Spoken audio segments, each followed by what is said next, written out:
Le Christ est ressuscité. Alléluia.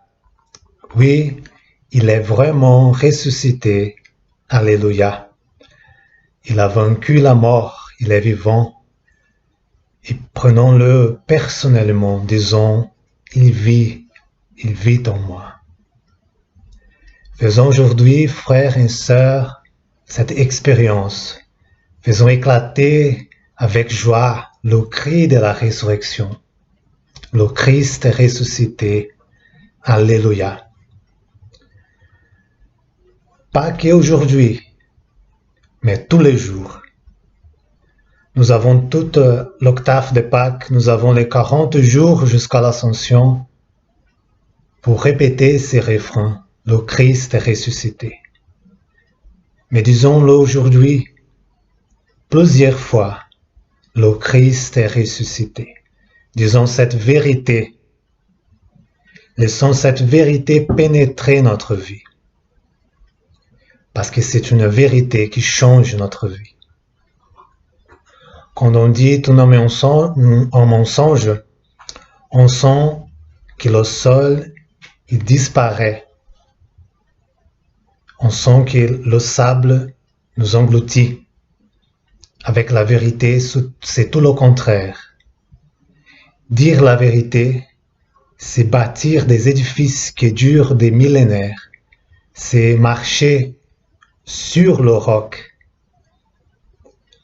Le Christ est ressuscité, la vérité absolue de notre foi. Si tu es un chrétien, tu es obligé de le dire. Le Christ est ressuscité. Parce que notre foi n'a pas de sens si on nie la résurrection. Si tu n'es pas chrétien, ou si tu as nié ta foi, si tu as perdu la foi, si aujourd'hui tu es quelqu'un qui a perdu la foi, dites-le, le Christ est ressuscité. Devant tout ce que tu vis, devant tous les malheurs, les défis, les désillusions, le désespoir même, fais l'expérience d'assumer cette vérité et regarde le résultat. Le Christ est ressuscité. Et si tu n'es pas chrétien, dites-le. Cette vérité peut changer ta vie. Tu deviendras chrétien à cause de cette vérité. Et si tu es chrétien, reconnais ta dignité en chrétien. Oui, ta dignité, parce que tu as reçu le nom du Christ, chrétien. Le péché, il n'a pas le dernier mot sur ta vie et ton histoire. Le dernier mot appartient à celui qui t'a aimé et t'a recréé aujourd'hui. Écoute ce que dit Saint Léon le Grand. Chrétien, reconnais ta dignité, puisque tu participes maintenant à la nature divine. Ne dégénère pas en revenant à la déchéance de ta vie passée. Rappelle-toi à quel chef tu appartiens et de quel corps tu es membre. Souviens-toi que tu as été arraché au pouvoir des ténèbres pour être transféré dans la lumière et le royaume de Dieu. Oui, reconnais ta dignité parce que tu es baptisé. Par le baptême que tu as reçu, tu es devenu un autre Christ. Par cette grâce sacramentelle qui rend le mystère de la Pâque actif dans ta vie, le baptême, tu renais dans l'eau. Tu deviens fils dans le Fils de Dieu. Par conséquent, aujourd'hui, nous pouvons affirmer que tu es notre Christ ressuscité. Il y a une manifestation du Christ ressuscité qui appartient à ta vie, à ta mission de vie. Une manifestation de la lumière de la résurrection dans l'existence de chacun qui reçoit le nom du Christ. où est la manifestation de la résurrection du Christ ressuscité dans le monde aujourd'hui? Elle est dans la liturgie et dans ta vie. C'est vrai que la majorité des personnes ne participent pas à la liturgie. Et même beaucoup de catholiques ne participent pas à la liturgie. Mais beaucoup de personnes attendent la manifestation de Jésus dans ta vie. Voilà la liturgie qu'ils peuvent avoir accès. Parce que si le Christ est dans le monde, il est dans le monde, sa présence après la résurrection, elle est sacramentelle, elle est eucharistique, elle est ecclésiale. C'est-à-dire, elle est réelle, non seulement symbolique. Le Christ n'est pas dans le monde comme Bouddha, comme Mahomet, comme Zarathustra sont dans le monde, à travers un héritage d'enseignement, d'inspiration, d'idées. Non, le Christ est dans le monde réellement. Le Christ, lors de l'Ascension, 40 jours après la Pâque, il entre au ciel. Mais qu'est-ce que cela signifie? Qu'il s'éloigne de nous et jusqu'à qu'il entre dans les cieux? Ou plutôt c'est les cieux, l'éternité qui vient à nous, qui s'approche et qui enveloppe le temps et l'espace de ce monde. Car, comme l'a dit le pape Benoît XVI, la résurrection fait entrevoir l'espace nouveau qui ouvre l'histoire au-delà d'elle-même et crée le définitif. Donc si tu es dans la tristesse, si tu penses que ton histoire est déjà finie, si tu n'as pas plus d'espérance,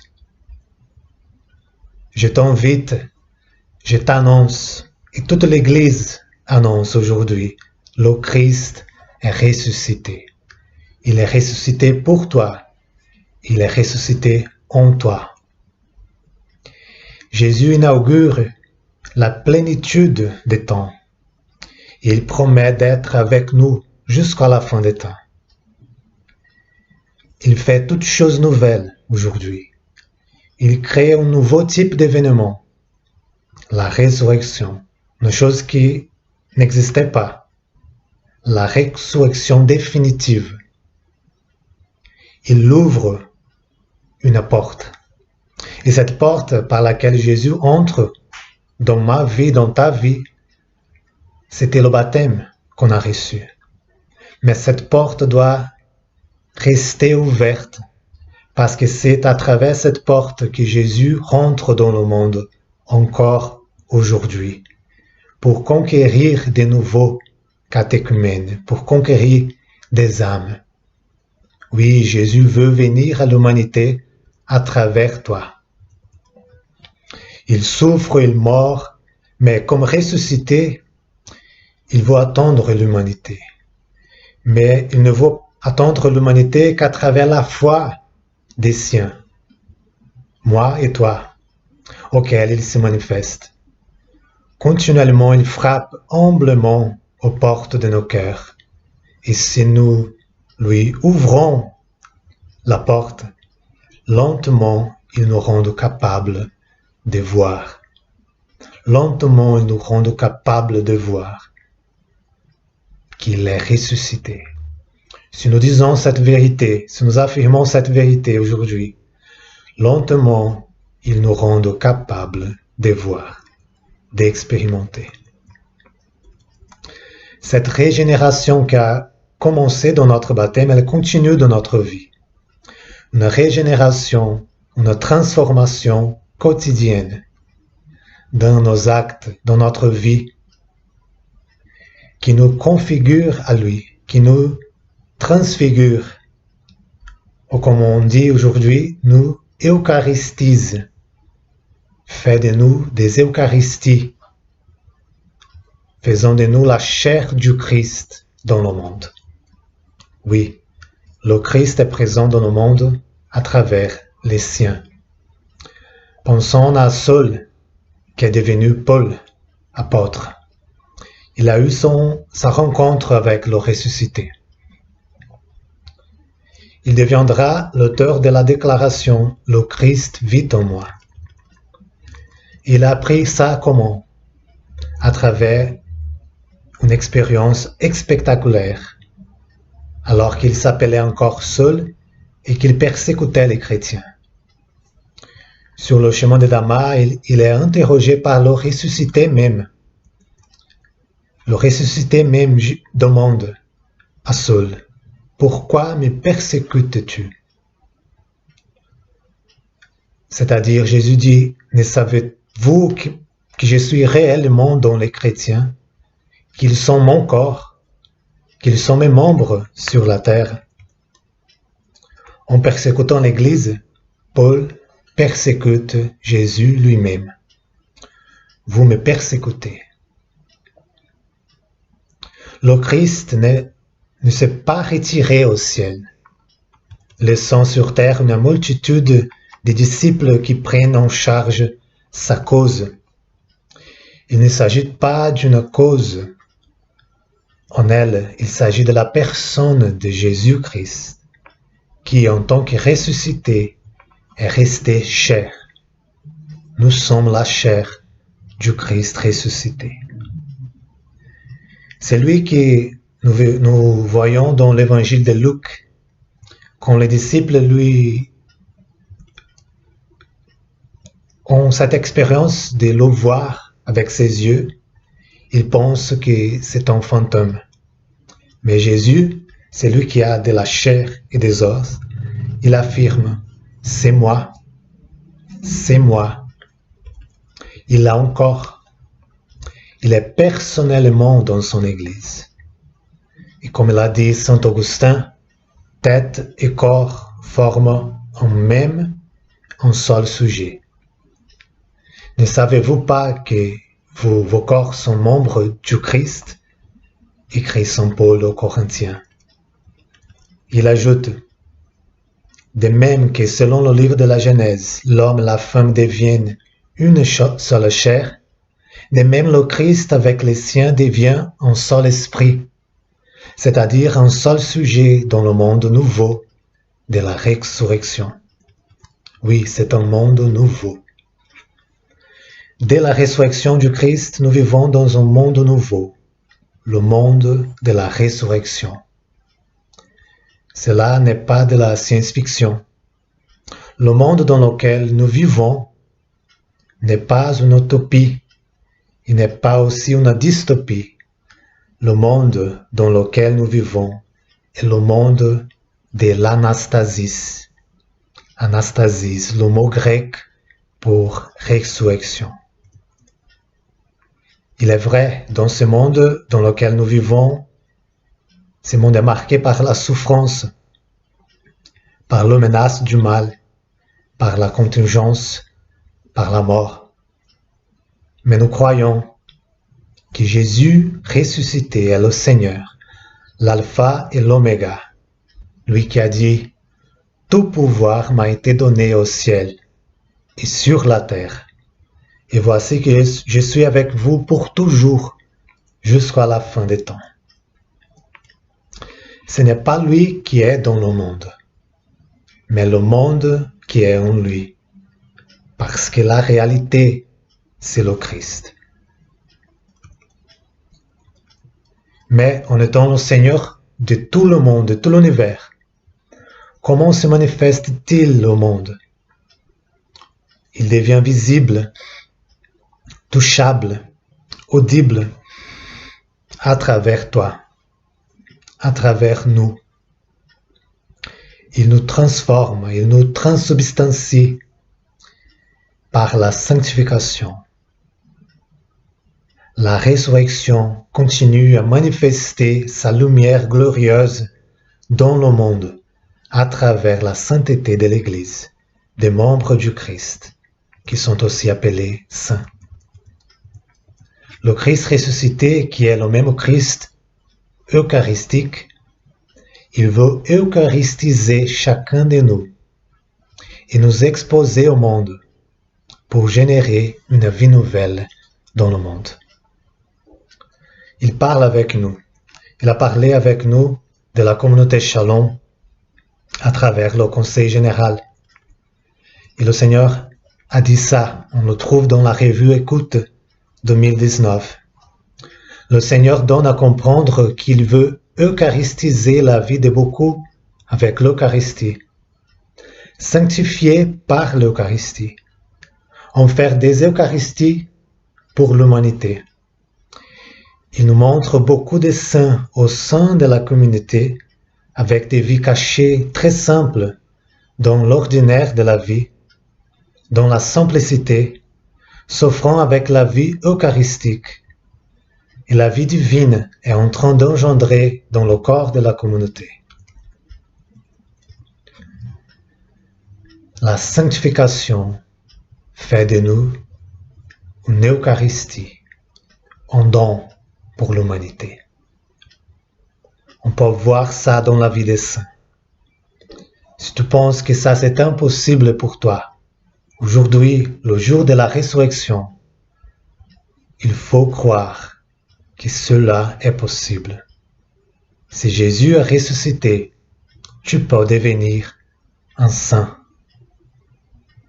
Prenons deux exemples de vies transformées par le Christ ressuscité, par le Christ eucharistique. Prenons deux bienheureux qui s'appellent aussi Charles, tous les deux. L'un qui avait vécu une jeunesse mondaine et dissipée, et l'autre qui dès très tôt a vécu les vertus humaines et théologales. Donc, pour tous les types humains, la sainteté est possible. L'un qui a vécu entre le siècle XIX et XX, et l'autre qui a vécu entre le siècle XX et le siècle XXI. Le premier, Charles de Foucault, béatifié par Benoît XVI en 2005, connu comme un homme eucharistique. Peu à peu, l'Eucharistie l'a conduit à une vie eucharistique, au point qu'il est passé de l'exposition du Saint-Sacrement à une vie d'exposition. Ayant vécu une jeunesse mondaine et dissipée, grâce à l'héritage de son grand-père, il était un aventurier militaire, un explorateur du Maroc. Lorsqu'il revient à Paris pour publier son livre, il commence à avoir des conversations avec des chrétiens, avec sa cousine Marie de Bondy et d'autres chrétiens, ce qui suscite en lui de profondes interrogations. Il dit, « À Paris, j'ai rencontré des gens très intelligents, très vertueux et très chrétiens. Je me suis dit que cette religion n'était peut-être pas absurde. Ne désirons-nous qu'à travers nos conversations, à travers nos vies, les non-chrétiens, les gens arrivent à dire ça. Je me suis dit que cette religion chrétienne n'était peut-être pas absurde. » Un jour, en visitant l'église du Saint-Augustin à Paris, il rencontre l'abbé Huvelin qui l'invite au sacrement de la réconciliation, qu'il accepte. Et ce moment marque sa vie pour toujours. Et sa conversion, et ce moment-là lui conduit immédiatement à l'abandon dans la foi. Il dit, « Dès que j'ai cru qu'il y avait un Dieu, j'ai compris que je ne pouvais vivre que pour lui. Dieu est si grand, quelle différence entre Dieu et tout ce qui n'est pas lui. » Le témoignage donc, les conversations édifiantes, une invitation à la confession ont déclenché une conversion lumineuse, une vie qui est devenue Eucharistie. L'autre bienheureux, il était fait bienheureux l'octobre de l'année dernière. Notre Charles, mais en italien, un adolescent italien, et donc Carlo Acutis.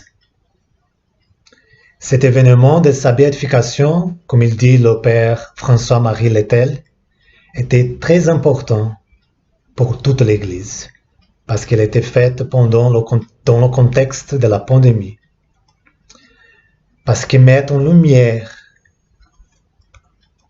le splendide témoignage eucharistique d'un jeune laïc d'aujourd'hui, de notre siècle, qu'il est mort à 15 ans en 2006. Elle nous donne l'exemple d'un rapide parcours de sainteté animé par l'amour de Jésus dans le sacrement de l'Eucharistie. Selon les mots de Carlo, l'Eucharistie était son autoroute pour le ciel. Son autoroute pour le ciel. Sa vie eucharistique commence très tôt avec sa première communion, avec l'âge de 7 ans.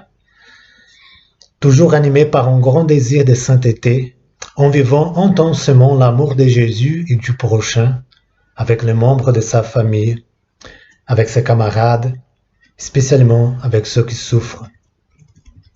L'Eucharistie est le centre de toute sa vie, sa courte vie. La messe, la communion quotidienne, l'adoration eucharistique. En effet, selon ses propres paroles, il disait « Quand on s'expose au soleil, on bronze. Quand on se met devant Jésus, Eucharistie, on devient saint. » Et lui, frappé par une forme de leucémie fulminante, il offre sa vie pour le pape et pour l'Église. Il meurt le 12 octobre 2006. Il s'insère, Carlo Acutis, dans la ronde des saints. La ronde des saints. Cette peinture du bienheureux Fra Angelico, où les saints et les anges se donnent la main, et nous donnent la main à chacun de nous, pour nous aider à marcher nous aussi vers la sainteté. Carlo Acutis, il est particulièrement proche des saints eucharistiques et d'abord des saints François d'Assise. Quelle lumière la vie des saints éclate pour nous, c'est la lumière de la résurrection.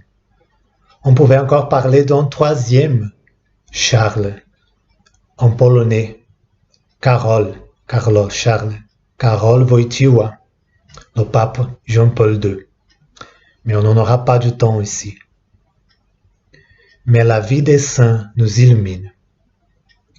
Nous pouvons vivre cette Pâque en profondeur, la Pâque ce n'est pas qu'aujourd'hui, c'est tout le temps de la Pâque. C'est 40 jours de fête.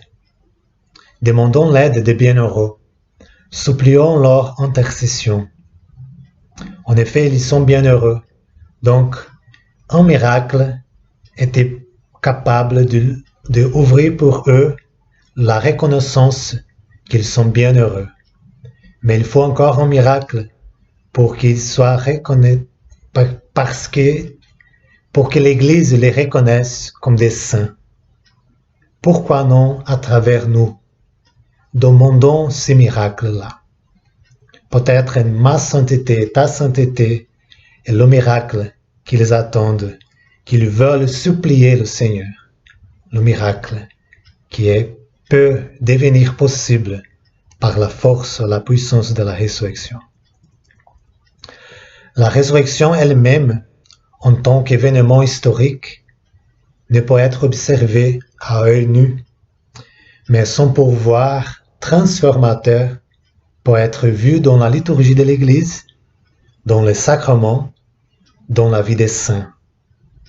Dans la résurrection, Jésus ressuscité offre une nouvelle possibilité d'être humain qui intéresse tout le monde. Il y a une nouvelle possibilité d'être humain qui intéresse tout le monde. Le sens de la vie que les gens ne cherchent les gens cherchent partout. Il peut se trouver seulement dans le Christ ressuscité. Cette nouvelle possibilité d'être humain est incarnée par chacun qui s'ouvre à la grâce et laisse son propre existence, sa chair, son humanité être épousée, être transfigurée. Et comme ça, la joie et l'amour prennent la possession de nous. La joie et l'amour de la résurrection. Ces fruits de la résurrection, la joie et l'amour, qui font de nous des hommes vivants. Saint Irénée de Lyon disait, la gloire de Dieu est l'homme vivant. La gloire de Dieu, c'est chacun de nous qui sommes capables de donner la lumière de la résurrection, d'ouvrir la porte de la résurrection pour le monde. La résurrection qui était le Big Bang de la nouvelle création. Ces effets se montrent dans la vie nouvelle qui se traduit à travers la sainteté, cette sainteté qui s'ouvre pour nous aujourd'hui. À Pâques, à l'aube du premier jour de la semaine, Dieu a dit à nouveau que la lumière soit. Avant était venue la nuit du mont des Oliviers, l'éclipse solaire de la passion et de la mort de Jésus, la nuit du sépulcre. Mais maintenant, c'est à nouveau le premier jour.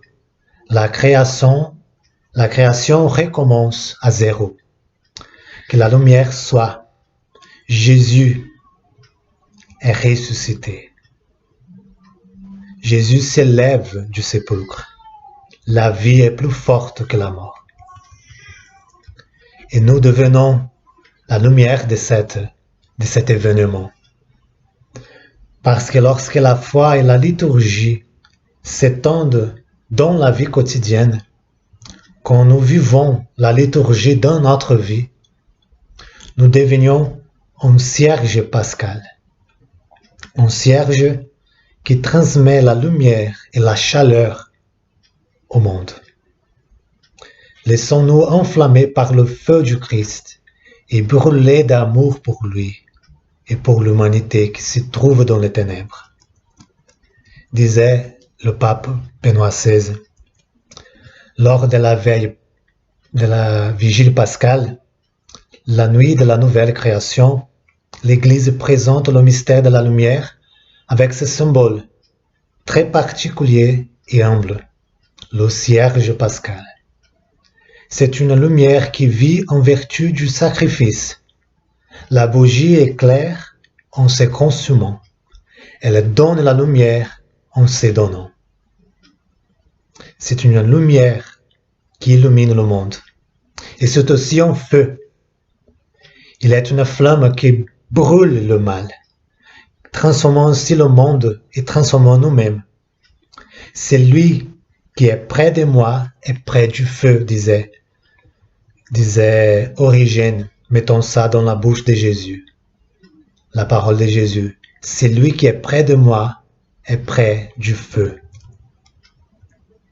Et ce feu est en même temps chaleur. Non pas une lumière froide, mais une lumière dans laquelle la chaleur et la bonté de Dieu viennent à notre rencontre.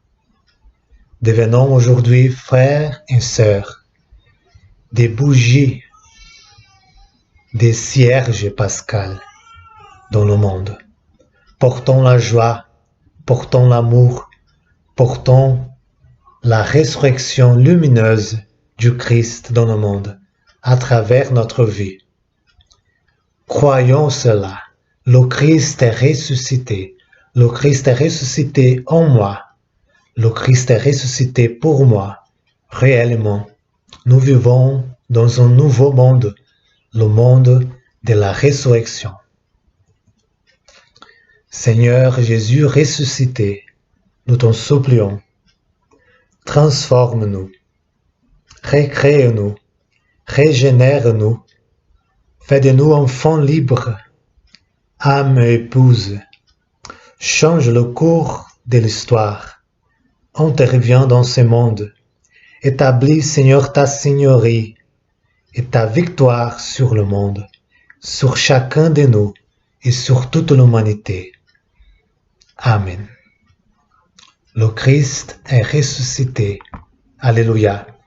Oui, il est vraiment ressuscité. Alléluia.